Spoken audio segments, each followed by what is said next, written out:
Merci Loïc. Madame le secrétaire perpétuel, mesdames et messieurs les membres des académies, monsieur le président du GIDE, je vous remercie, ainsi que les organisateurs de cette journée, de donner l'opportunité à la communauté que je représente ici de présenter devant ce public et en ces lieux ses travaux, ses perspectives et ses questions. Beaucoup d'objets manufacturés issus des fouilles archéologiques évoquent les relations entre les sociétés et les animaux ou les plantes, ainsi que l'emprise croissante des constructions et des activités humaines sur leur environnement. Les restes d'animaux, de plantes, de micro-organismes, tout comme ceux des humains eux-mêmes, constituent une famille de biomatériaux archéologiques susceptibles de documenter de façon encore plus précise les dynamiques historiques de ces interfaces entre société, environnement et biodiversité. Leur collecte et leur analyse sont devenues de plus en plus exhaustives durant le dernier quart du XXe siècle, constituant une documentation considérable aux potentialités scientifiques multiples. Ils permettent en premier lieu de documenter les dynamiques de l'anthroposystème sur le temps long des derniers millénaires ou siècles. Ces échelles de temps emboîtées offrent un contrepoint original aux approches anthropologiques ou sociologiques portant sur la période contemporaine. Pour la fin des temps glaciaires comme pour l'Holocène, ils offrent en outre une opportunité de comprendre les déséquilibres et les résiliences concomitantes de changements climatiques globaux de grande ou de petite amplitude. Pour ces mêmes périodes, les témoins bioarchéologiques documentent les profonds changements socio-culturels, techno-économiques et environnementaux liés à cette révolution qu'ont connue l'humanité et la biosphère au moment de l'émergence de l'agriculture et de l'élevage.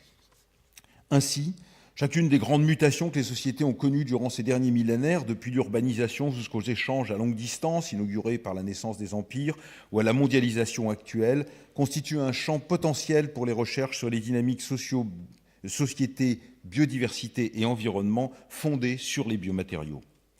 C'est tout particulièrement le cas pour la transition néolithique.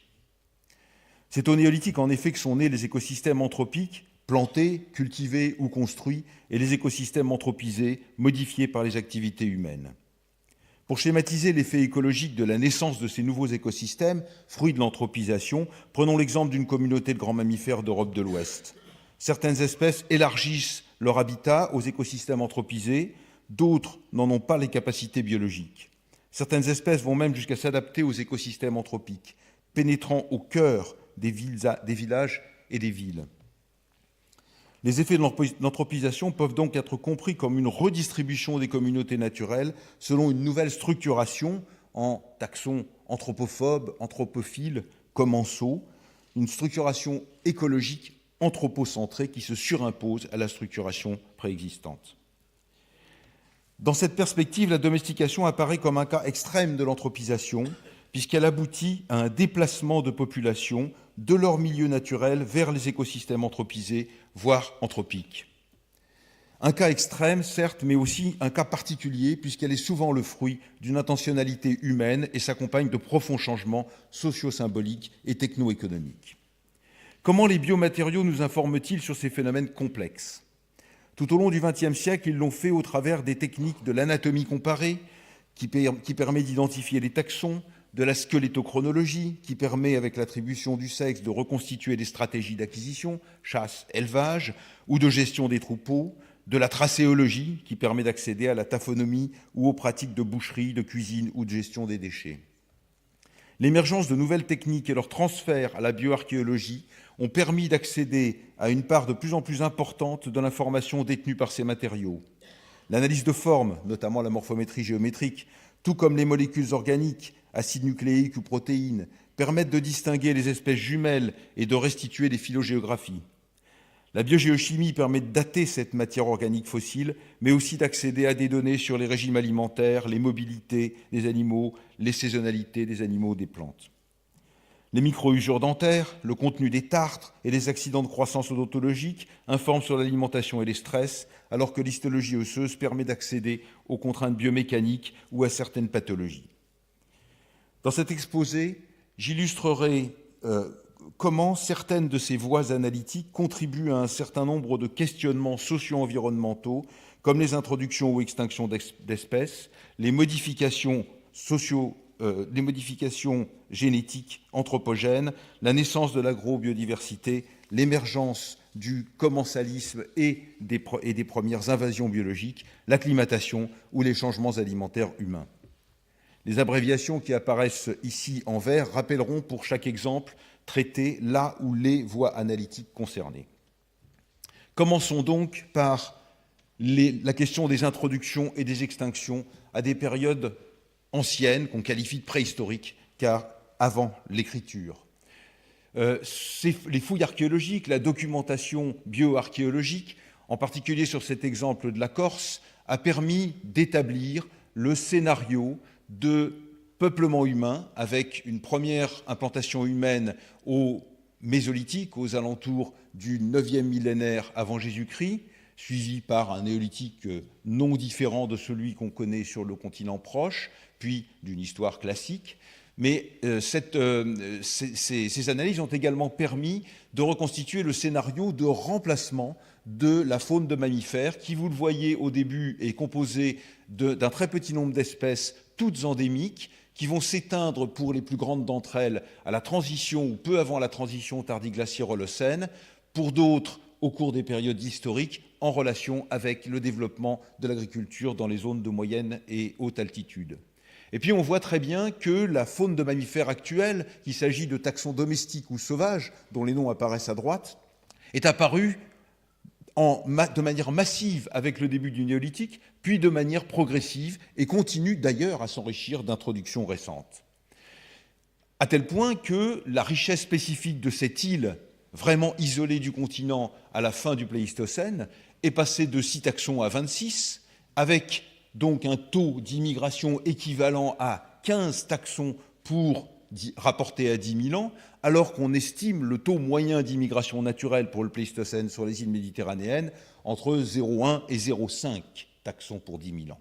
Il y a donc là un phénomène qui ne résulte pas de l'immigration naturelle, un phénomène qui débute avec l'émergence du néolithique, la mobilité, la prise d'importance de l'homme dans ce milieu insulaire, un phénomène initié par les activités humaines, un phénomène d'origine anthropogène. C'est pour ça qu'on peut parler d'introduction et qu'on peut finalement attester que cette faune mammalienne actuelle de Corse résulte finalement d'introduction anthropogène initiée au néolithique, résulte pratiquement totalement, voire totalement de cette activité, et ainsi repousser finalement le premier impact de déplacement de taxons par l'homme à des périodes fort anciennes qui, ici, correspondent au début du néolithique. Et si l'on fait le même travail sur les autres grandes îles méditerranéennes qui sont restées séparées du continent durant toute cette phase du Pléistocène supérieur et de l'Holocène, eh bien on trouve des schémas comparables, vous le voyez ici, je ne vais pas les détailler, mais vous voyez à chaque fois que les taxons en rouge endémiques disparaissent pour la plupart, qui sont remplacés par des taxons nouvellement introduits, qui sont d'ailleurs pratiquement toujours les mêmes sur ces îles, générant finalement un effondrement de la biodiversité sur ces îles au détriment des taxons endémiques qui les peuplaient. Là encore, les déplacements d'espèces par l'homme sont des phénomènes très précoces, massifs, en tout cas dans les milieux insulaires, parce que là, ils sont vraiment visibles, et beaucoup plus importants qu'on ne le pensait. Extinction, je vais prendre un exemple beaucoup plus ponctuel, celui de ce petit site d'Akrotiri, fouillé dans les années 80 par Alan Simmons, à la pointe sud de l'île de Chypre. Dans sa stratigraphie relativement simple, un horizon profond est composé pratiquement uniquement d'ossements de cette faune endémique chypriote, dominée par un hippopotame nain, tout petit, un éléphant nain, lui aussi 60 cm au garrot, et puis un petit carnivore et une espèce de souris. Cette strate profonde, la strate 4, est pratiquement dépourvue, voire totalement dépourvue d'indices de présence humaine, mais la polémique a fait rage, et continue d'ailleurs un petit peu à faire rage, puisqu'elle est séparée du premier niveau attestant la présence humaine sans ambiguïté à Chypre, la strate 2, par un niveau stérile. La strate 2 est, elle, bien datée à partir de charbon de bois 12 500 avant le présent. Et la polémique était évidemment de savoir si finalement les premières occupations humaines de Chypre avaient provoqué l'extinction de cette grande faune endémique. La discontinuité stratigraphique ne plaidait pas en ce sens, mais Alan Simons a évoqué la présence de nombreux os d'hippopotames nains brûlés, qui aurait été donc le fruit d'une occupation humaine, la conséquence d'une utilisation, donc d'une chasse de cette faune endémique. Et lorsqu'on regarde ces os brûlés, on se rend compte qu'en fait, ils ne sont pas carbonisés, noirs, c'est-à-dire que la matière organique n'est pas carbonisée, mais qu'au contraire, ils ont une teinte bleutée, ce qui évoque, pour ceux qui le connaissent, les fameuses turquoises osseuses. Et les analyses réalisées, les analyses élémentaires réalisées et la cartographie des éléments réalisés avec des techniques de micro-pix sur Aglaé ont montré clairement, ont confirmé clairement que ces os étaient des turquoises osseuses, qu'ils avaient donc été chauffés fortement, mais après que la diagénèse ait provoqué une recristallisation du tissu osseux, donc plusieurs siècles après leur enfouissement. Donc c'était un argument plutôt contre la contemporanéité. Évidemment, l'argument datation est au centre des préoccupations dans de tels cas. Et là encore, la question est difficile parce que lorsqu'on date, et ça a été évidemment très difficile de trouver un peu de matière organique rémanente dans ces ossements d'hippopotame, lorsqu'on date ces ossements, on trouve des dates qui sont finalement très proches de celles de la couche anthropique, entre 13 000 et 12 500. Donc on est très près dans le temps, et le modèle bayésien, construit avec l'aide d'Anita Kiles, ici présente, le modèle bayésien montre malgré tout qu'une période estimée entre 150 et 600 ans a séparé cette accumulation de la présence humaine.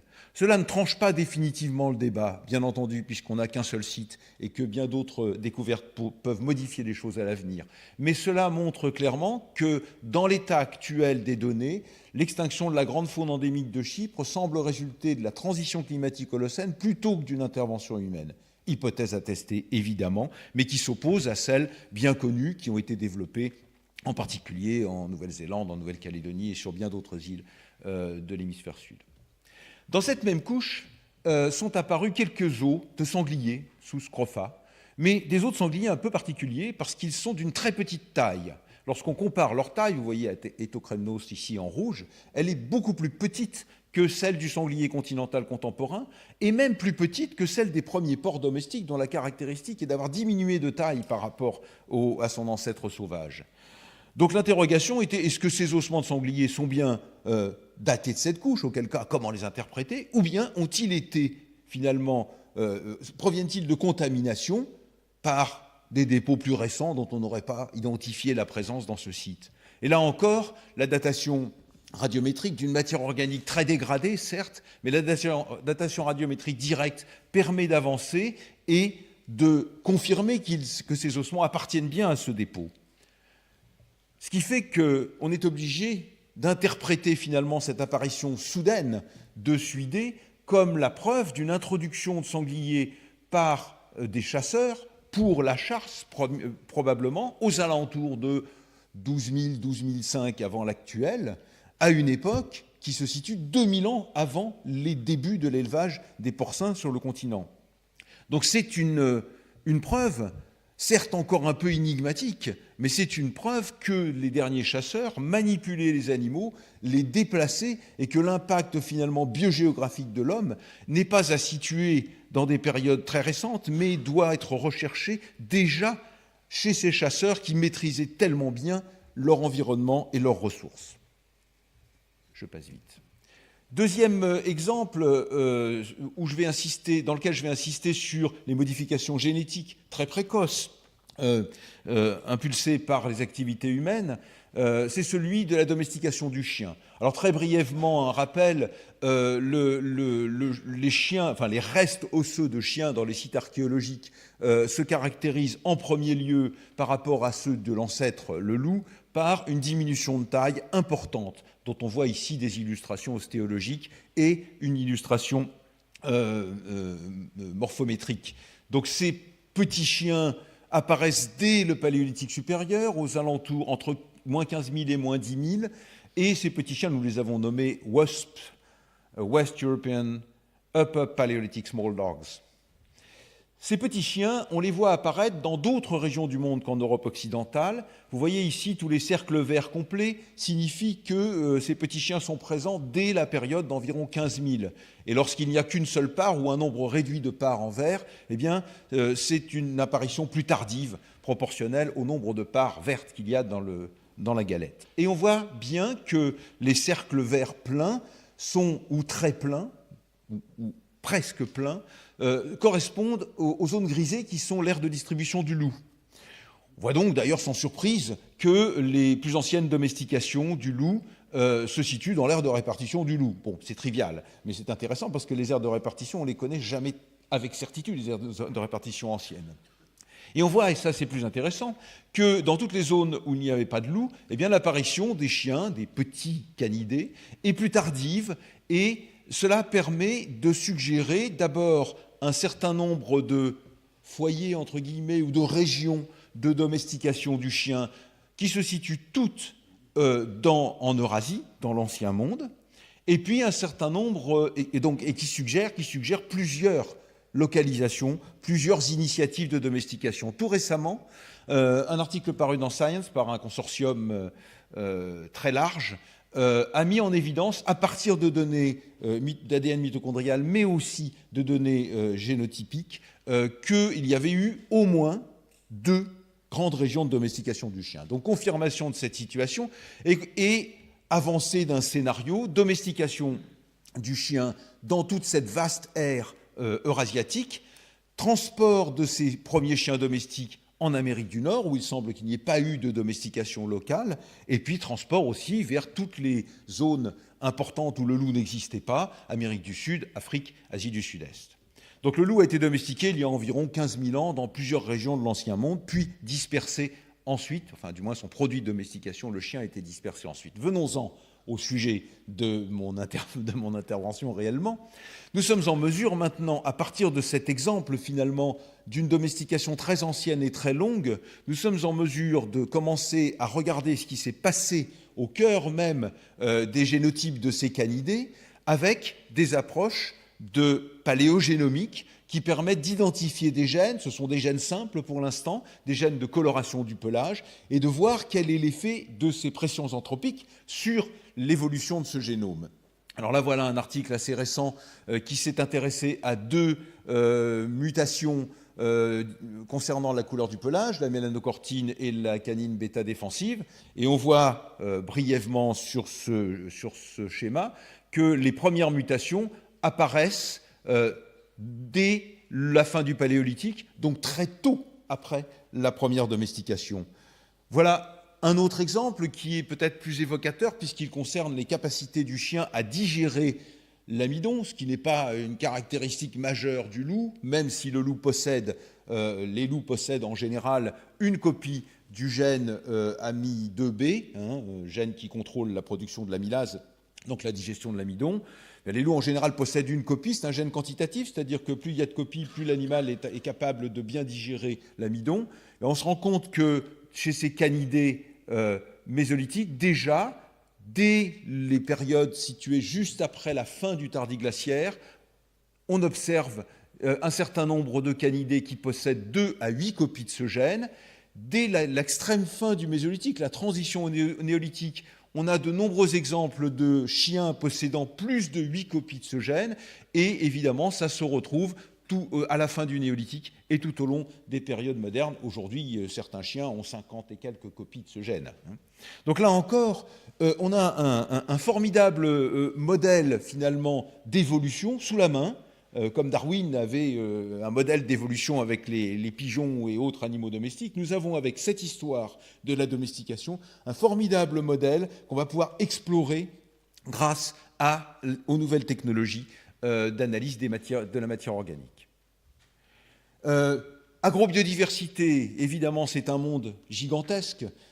C'est un monde gigantesque que je voudrais éclairer juste par deux exemples. D'abord, un exemple qui me tient à cœur, d'abord parce que c'est un exemple botanique et que vous avez vu que j'ai beaucoup parlé d'animaux, parce que c'est évidemment plutôt mon domaine de compétence, mais il ne faut pas oublier les végétaux. Celui du tout début de l'agriculture, en particulier au Proche-Orient, mais on pourrait tracer une trajectoire du même type pour la domestication du riz en Chine. Au Proche-Orient, dans la vallée de l'Euphrate, sur ce site de Djahadeh, on a observé dans les niveaux les plus anciens, un peu avant 10 300 avant nos jours, des grains d'orge ou de blé d'ailleurs aussi, qui sont de petite taille et qui ont une caractéristique classique chez toutes les céréales sauvages, c'est qu'à maturité, comme vous le voyez sur cet épi ici, à maturité, les grains se détachent et tombent au sol naturellement, ce qui est une manière une partie du processus de reproduction classique. Eh bien, aux alentours de 10 300, on commence à observer sur les rachis, qu'on trouve également carbonisés, sur les rachis de ces épis de blé, des cicatrices qui montrent que les grains ne sont pas tombés, sont restés adhérents. De telle sorte qu'on a identifié ici le moment, le lieu, la période, les conditions dans lesquelles les céréales sont passées d'un système de grains sessiles à un système de grains rigides. Comment peut-on expliquer cette transformation qui maintenant, finalement, a généré l'ensemble des céréales domestiques? Comment peut-on l'expliquer? Eh bien, par un processus très simple, qui n'est même pas un processus de sélection volontaire. Il s'agit simplement, alors je ne rentre pas dans le détail des techniques de récolte, je n'ai pas le temps, mais il s'agit simplement de... quand on récolte juste les épis avec une faucille en pierre taillée, eh bien, on ramasse de préférence les mutants adhérents au rachis. Et ceux qui sont sessiles sont déjà tombés ou tombent au moment où on bouge le blé, de telle sorte que très rapidement, en quelques générations, en quelques semailles récoltes, eh bien, on va sélectionner involontairement des céréales qui vont être beaucoup plus productives pour l'agriculture. Et donc, on peut imaginer un processus intentionnel ensuite, mais il n'y a même pas besoin d'intentionnalité. Et on voit très bien que sur une période située entre 10 200 et 6 500, le nombre, la proportion de blé, enfin de céréales indéhiscentes augmente considérablement dans les stocks de céréales des sites archéologiques. Donc sélection de mutants à l'origine de lignées. Un autre exemple sur les mammifères, c'est un cadre général de la domestication sur lequel je n'insisterai pas pour l'ensemble de l'Asie, avec deux grands foyers, un foyer extrême-oriental et puis un foyer proche-oriental, qui ont essaimé, qui ont donné naissance à des foyers secondaires.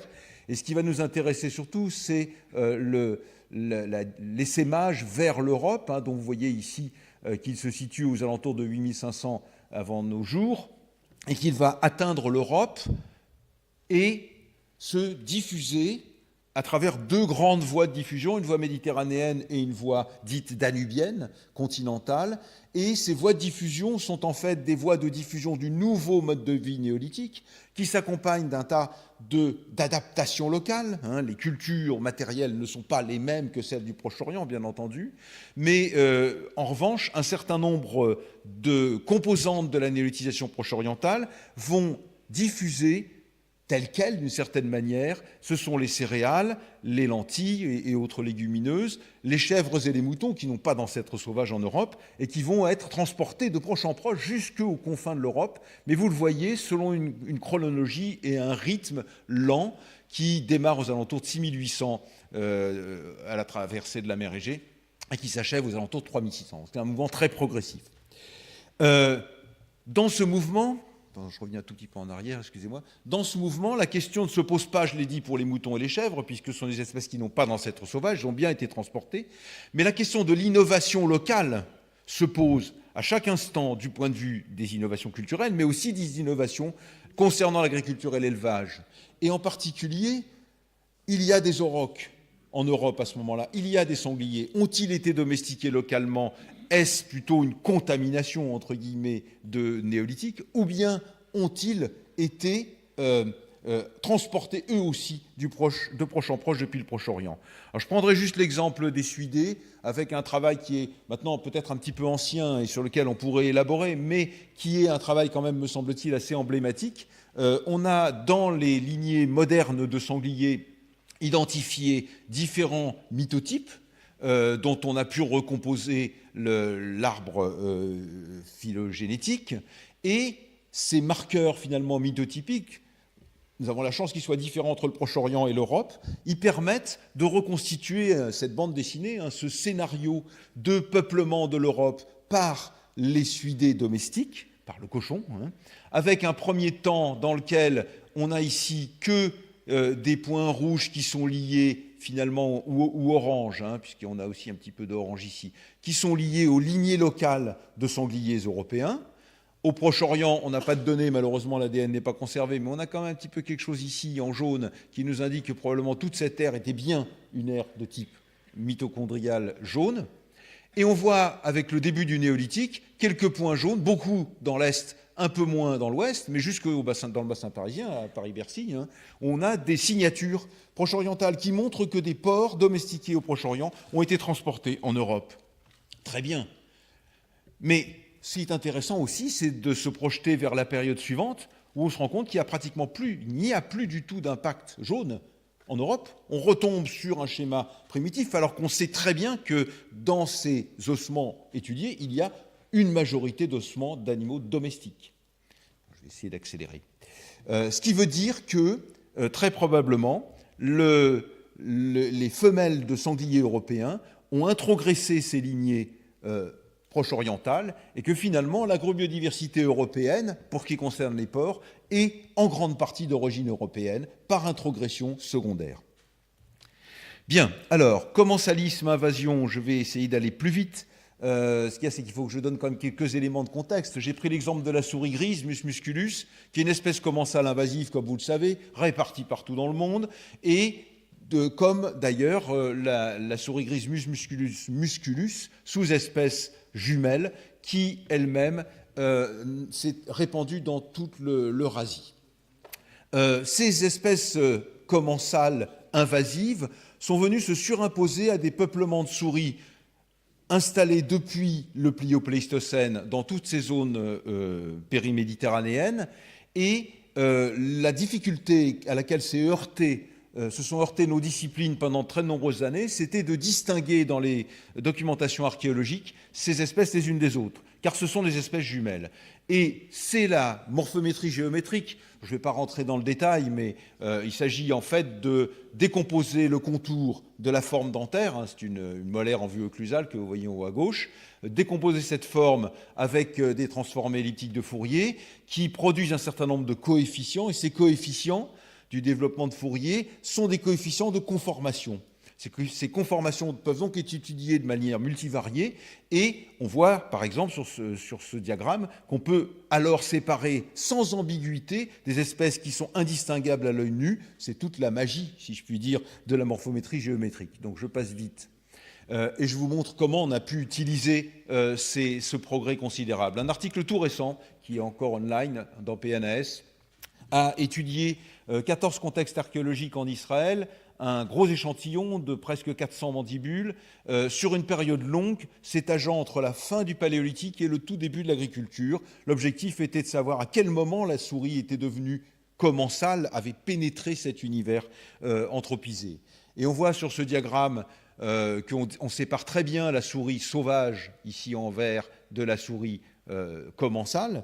Et on voit aussi que de nombreux sites anciens ont fourni des restes de cette souris commensale. Je résume parce que je n'ai pas le temps de rentrer dans le détail, mais ce tableau met en évidence que les premiers impacts massifs, mais massifs, ce n'est pas 3 individus, une dominance de la souris commensale, apparaissent dès les premières sédentarisations, 2000, 3000, 4000 ans avant les débuts de l'agriculture. Ce n'est donc pas l'agriculture en tant que telle qui est le signal de construction de cette niche humaine, c'est la stabilisation en un lieu donné d'un groupe démographiquement suffisant. Ça, c'est une donnée importante, et c'est une donnée importante, je vais passer sur cette diapositive, c'est une donnée importante parce qu'elle nous permet finalement, de mieux comprendre comment ces processus de commercialisation qui continuent aujourd'hui à grande vitesse, y compris dans nos milieux urbains, comment ces processus ont pu être mis en place, comment ils ont progressé, pourquoi ils se sont arrêtés à certains moments, pourquoi ils ont redémarré, ils se sont accélérés. Donc il y a tout un tas de problématiques extrêmement importantes pour les préoccupations sociétales dans le cadre du changement global qui sont derrière ce commensalisme. Acclimatation, je vais passer très vite et je vais vous donner juste la substance. La question est évidemment de savoir comment ces moutons domestiqués dans les monts anatoliens... Je suis désolé. Alors, je passe à la conclusion. Oui, mais c'est d'une telle richesse. Je vous comprends. Je vous comprends. Je passe à la conclusion parce que celle-ci, elle m'a été commandée. Donc, je ne veux pas... Excusez-moi, je ne veux pas... bon, on était là aujourd'hui pour parler de perspective. Donc, j'ai essayé de réfléchir avec des collègues, savoir quelle ligne on pouvait suivre à partir de ces biomatériaux anciens. Impact de l'homme sur les extinctions, vous avez vu qu'il y a des questions, beaucoup de questions qui subsistent, y compris sur les continents. Scénario d'invasion biologique sur la longue durée, je viens de l'évoquer. Il y a toute la problématique des adventices des cultures. Il y a toute la problématique de l'épidémiologie des micro-organismes.